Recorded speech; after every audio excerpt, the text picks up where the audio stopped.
Great. Well, thanks for joining us today, and it's good to be with you. And we're continuing to look at stories worth sharing, specifically stories from the life of Jesus, interactions that he had with people, some of the radical things he did and said, and the impact that made on people around us. And we hope that in this, that these are stories that, whether it's taking the whole story or just a piece of it, it's something that we can share. Share in our small groups. We can share with those who aren't in our small groups, those in our neighborhood, in our workplaces. And so we hope that is happening and continuing to grow and grow. And hopefully this video also is helpful as we do some of our small groups to facilitate discussion and to help you guys meet around the word.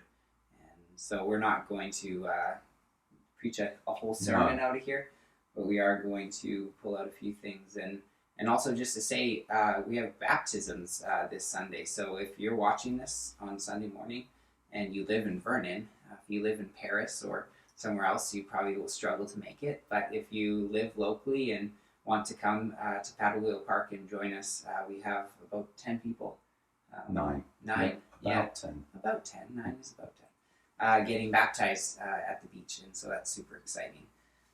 And really what we're looking at is the foundation of why we get baptized, because of the words that Jesus speaks to us, that we are forgiven.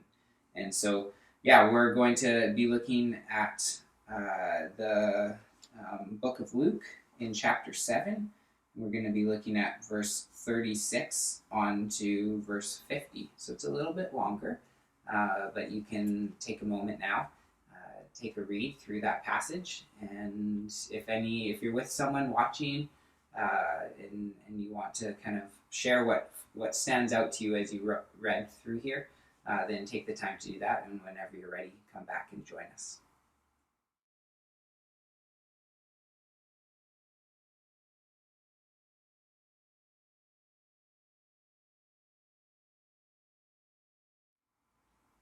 Great. Well, here we are, and let's jump into this passage. And Charlie, as you and I were talking before, we kind of identified the two obvious characters in the story, other than Jesus. Yes, Jesus is the very third obvious. Yes, but there's two obvious characters as we look at the question of what do we learn about humanity and people. We were drawn to these two characters, to Simon and to this unnamed woman.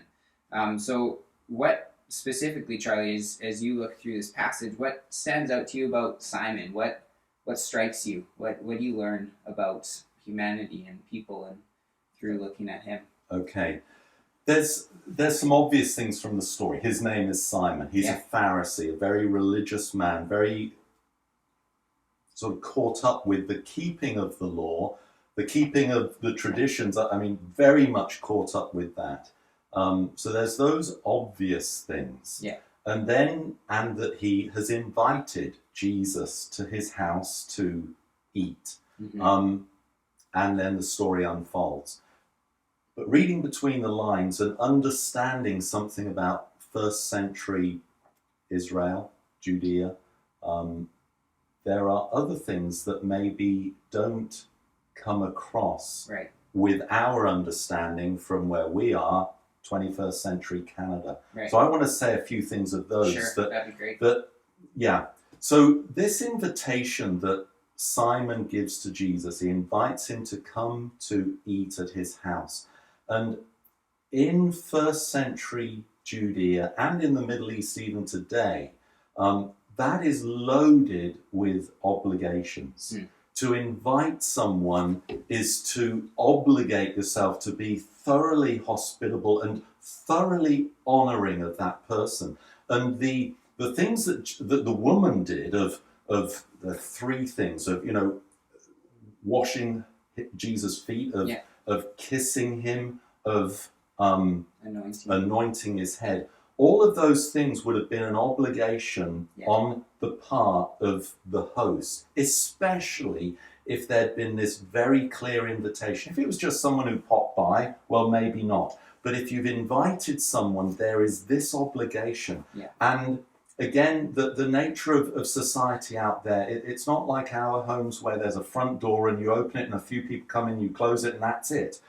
It would be open, and people coming in, like this woman and others, would be there, and it would be part of what you would expect. They might not be eating, but they are there and they're observing, they're watching, they're probably expecting, because of this rabbi or this Pharisee who's asked this teacher rabbi to come in, they're probably expecting a conversation, with godly content, and they're intrigued as to what's going to be said. Totally. But instead, they see the host invite this person in and then utterly mistreat him, utterly not fulfill the obligations of a host. And it would be obvious to everyone there that this guy deliberately invited him in and then mistreated him.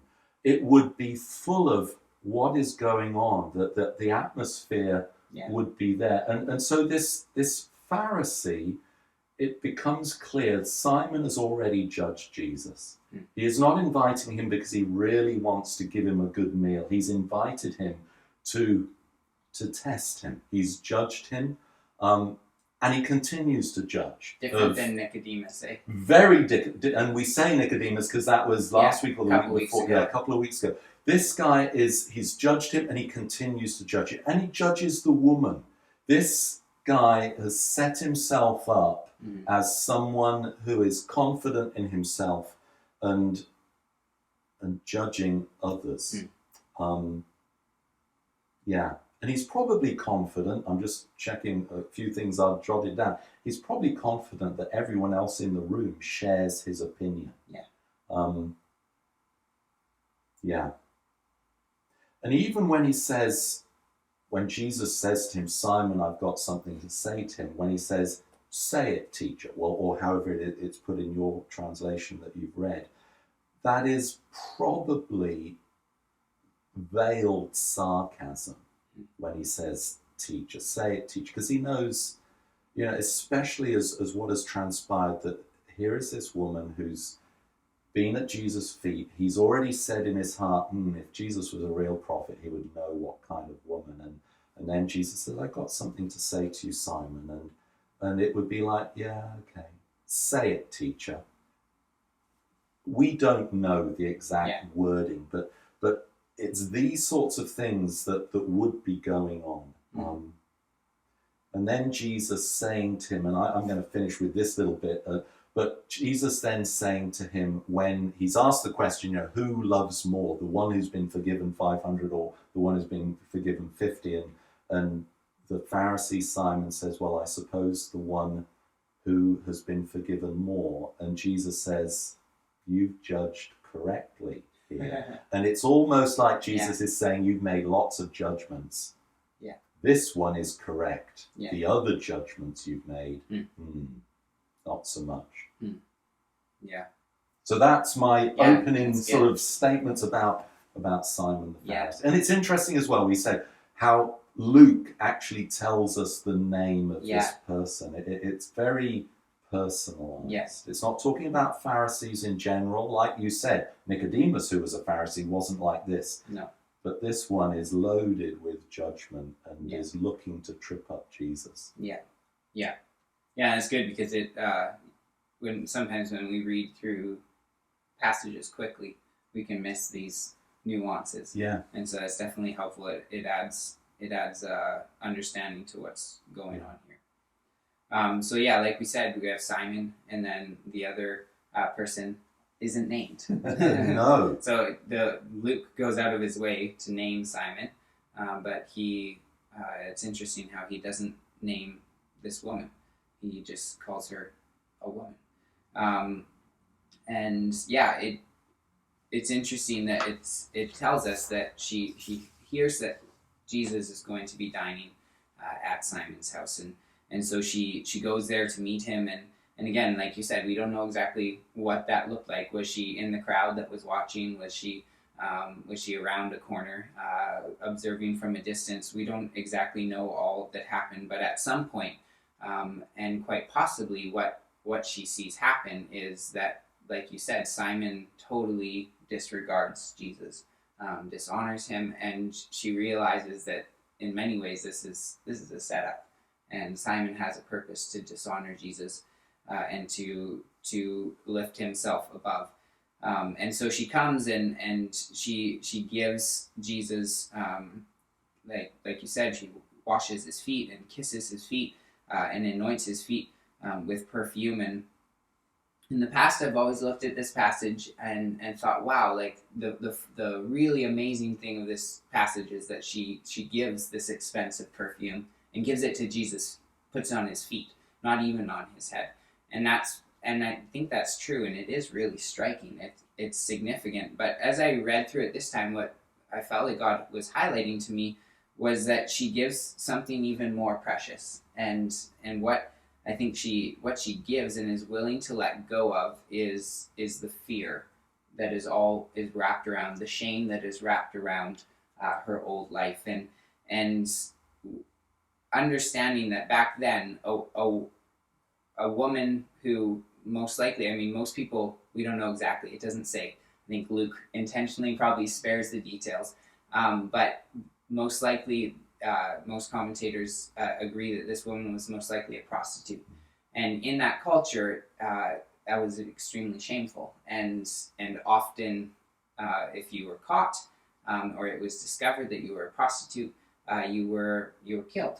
And so often prostitutes stayed away from people like the Pharisees. And here we have this woman who is standing up and approaching Jesus, not only in public, but in the presence of Pharisees. Yeah. And not only Pharisees, but in the presence of a Pharisee like Simon, yeah.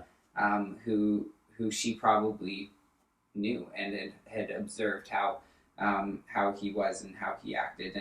And that really stood out to me, that that was the real cost for this woman, was setting aside the fear of what people would think, setting aside the shame of the life that she had lived and how people might still see her. I imagine she got glares. I imagine that people were snarling at her. And Simon wasn't happy, that's for sure. There was at least one person there that was not pleased with what she was doing.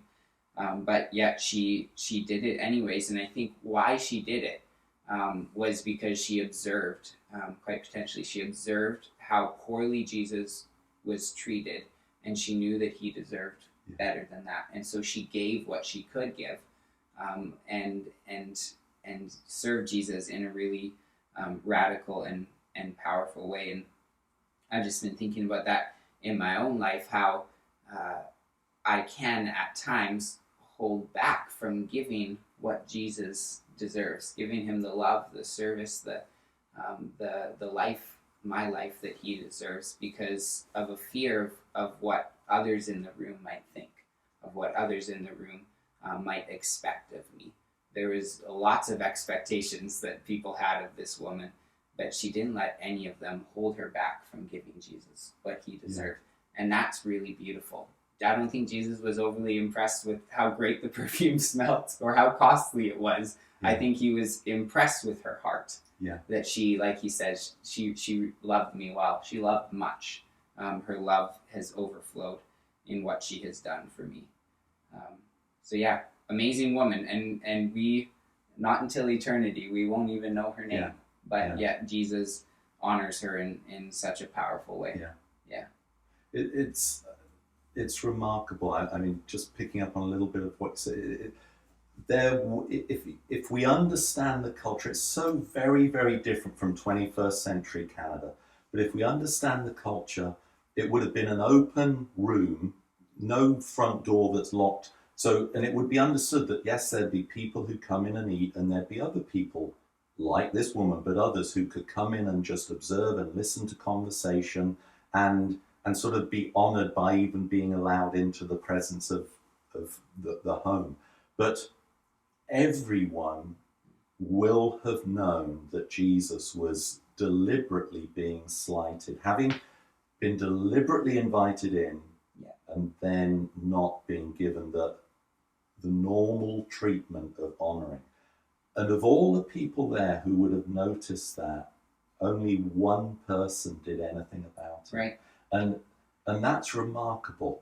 And it's an indication of her great love for him. We were talking earlier, again, like so many stories, there's a backstory to this that we're not told at all. But if you understand the culture and all this stuff, you think, well, there's got to have been a backstory. This must have happened. And it's how Jesus said that, you know, the moment I came in, she has been washing my feet with her and kissing my feet, washing my feet with her tears and wiping them with her hair from them. So she was already there. Why was she already there? Because there had been some other interaction, and the thought of she's already had a conversation, already received forgiveness, already experienced something of the love of God, and it's that motivates. I've got to do something. I don't have a towel. How can I wash? What can I do? And then steps in, as you say, forgetting everything else and honouring Jesus. And I just think of workplace conversations, or where are we going to step in and put right things that have been said or done? Or are we going to be like the rest of the people here and just observe and think but do nothing? Totally. Yeah, and even like I've shared before, one thing for me is giving honor to the Lord where he deserves honor. And I've in the past I've caught myself, not when I'm talking to just someone who I don't know where they're at spiritually, I've caught myself talking to them differently, and I won't always acknowledge that thing happened because I prayed, or God gave me that passion. I'll say that I've always been interested in that, or I've been passionate about that, instead of saying, and I've been really growing in actually giving Jesus the honor that he deserves, acknowledging and just like I would talking like this or talking with you, acknowledging that this it happened because of Jesus. This happened because God did it. This I have this because God gave it to me. And there's so much life in that. So what about Jesus in this passage strikes you? What really stands out to you? Well, Jesus was a person of that culture as well. He will have understood when he didn't, when Simon invited him, but then didn't do the customary sort of welcomes and greetings. He would have understood what is going on. But he said nothing about it, and he accepts the dishonor. And then this woman starts, it's very different, but it's like sitting at a table and your feet under the table, except they're reclining, they're lying down, facing into the table, and the feet are out there away from the table, and suddenly something's touching my feet. And it seems from the story that he knew right from the moment he gets in, this is happening, but he doesn't say or do anything. And any other man there would have pulled the feet away and told the woman to go, because it just isn't done. And there's all sorts of inference there, but he doesn't. And then he draws attention to it all. Simon, I've got something to say to you. And then turning to the woman, from the moment he's talking to Simon, but facing the woman, and an honouring of the woman. Very, very sort of out of normal for the culture. I mean, the whole story is out of normal, but remarkable. And again, culturally, for a host, it was, if you got complimented about your food or your, it's like, oh, no. As a host, it's no, this is nothing. You deserve so much more. I should have done this. I should have done that. And obviously that's not what Simon's doing. As a guest, it's like when the host is saying, I should have done more, the guest should be saying, whether it's just a slice of bread and a bit of water, or whether it's a feast, the guest should be saying in that culture, oh, you have treated me far better than I deserve. This is just wonderful. So for Jesus to criticize, again, is shocking. We were talking earlier and I said, I can't think of an example. And you said, well, it'd be like someone getting up in a wedding and saying, this food's awful or something. And it's something like, it's so out of place for a guest, even if they're being mistreated or anything, to criticize the host. And yet he's not just criticizing the host, but he's honoring this woman that everyone in the place knows. Yeah. He is exposing himself as well in that. And it's, there's so much food for thought about how do we handle ourselves in terms of who we honor and who we don't. Yeah. All of those things. How do we live our lives? Yeah. Yeah, that's good. Yeah. Yeah. Yeah, I think in similar to that, just how that one phrase where, again, where he's talking to Simon, where he says, do you see this woman? And then he, like you say, he honors her, he defends her. And there's this accuser in the room, Simon, who wants to accuse this woman and Jesus. And Jesus says, do you see this woman? And I don't think it happened like this, but as I think of Jesus saying those words to me, do you see this man? I picture him wrapping his arm around me and speaking to our accuser, the enemy, and saying, do you see this man? Do you see this man right here? Yeah. I love him. Yeah. He's forgiven. Yeah. He can go in peace. I stand with him. Yeah, if you're going to have a go at him, you're having a go at me as well. Yeah. Yeah. Yeah. And it's beautiful. And just, I think that's one thing that just comes to light as I walk through life, and as I walk through life with other people, that we often live under accusations that we don't need to. And if we'll listen to what God's saying, we'll hear Jesus, and we'll see him with his arm around us, speaking to the enemy, the one who's accusing us, and saying, I love him. I love her. She's forgiven. She can go in peace. Yeah. Stop bothering her. If God is for us, who can be against us? Yeah. Like Romans says, there's nothing that can separate us from his love. And that's just, for me, is super hopeful. I deal with accusations. I deal with thoughts that feel condemning. They feel heavy. They feel weighty. They feel like they're pushing me back down. Just like Simon wanted to, even though Jesus had just honored this woman, he right away wanted to push her back down. And Jesus silences those accusations. He tells Simon to stop it, to stop, because she's forgiven. And he, like you said, Jesus had probably said those words to her before that. Yeah. And that's why she's there. And yet he says them publicly, in front of Simon, in front of everyone else, because he wants people. He wants the accusations, the criticisms, to come to nothing, because what is true for this woman, regardless of what everyone else thinks, what is true is that she is forgiven. And that's what he speaks over you. That's what he speaks over me, that we are forgiven. And then he sends us out to go in peace, go live in wholeness, go live in peace. And there's, that phrase in itself is loaded and could warrant a few sermons, but good food for thought. It is. Yeah. Anything in concluding to share? One last thing, this forgiveness. The parable that's told, and then Jesus talking about forgiveness. I think in every Bible that I've read, it says, Jesus said to Simon, there was a moneylender who had two debtors, and then it goes on. In the original language, I only learned this as I was looking at it this time, Jesus actually says there were two debtors who had a moneylender.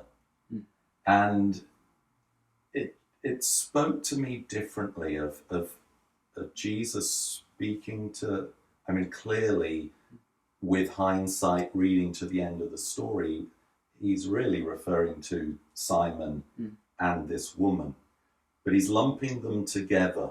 You know, there are two debtors who have a moneylender. I don't know, maybe it's just how I read it and how I think, but it sounds, it starts something differently in me than hearing there was a moneylender who had two debtors. The focus is on the moneylender. There are two debtors who had a moneylender. It's like the focus are on these two, and they're just the same. Two debtors, just the same.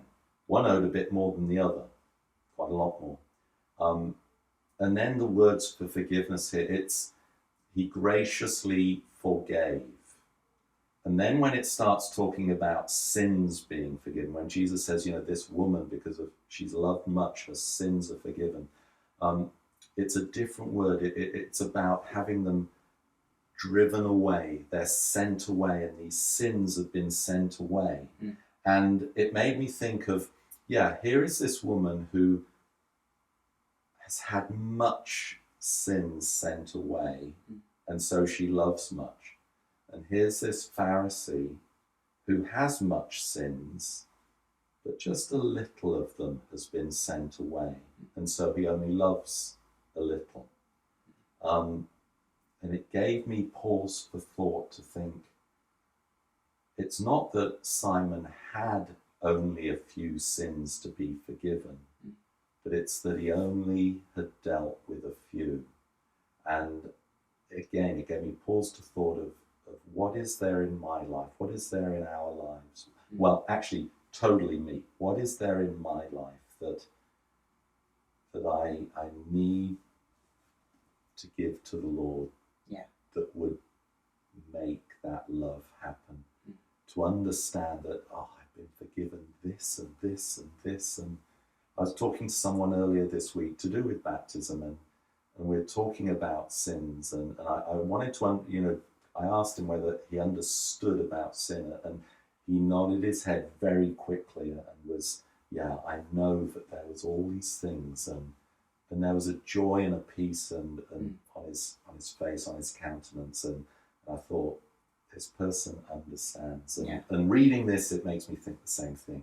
If there is a lack of love, it's probably because I haven't dealt with, I haven't realized all that really needs to be dealt with. Not just the horrendous sins, but speaking harshly to my wife, or teasing someone in their vulnerability, or whatever it might be. Totally. And it's not that those sins aren't forgiven. It's often just that we don't recognize how significant it is that they are forgiven.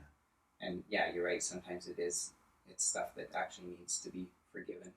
And sometimes and that's often, I think, what we see with young people who grow up in Christian homes and in the church. There's an awareness of my sins have been forgiven, but it's often later in life where there's actually a deeper awareness of, wow, this is how serious this stuff is. I grew up in a Christian home. I was a pretty good kid, but wow, like Jesus did so much for me. And it's not all of a sudden now you're forgiven. They were forgiven before, but that understanding, that reality, that weight of what Jesus has done. And so I was talking to Brittany last week, and she said something to me that's just stuck with me for a little while, and or a little while this last week. And she said that one of the things that I found the most life in my devotional time is thinking about what Jesus has done for me on the cross.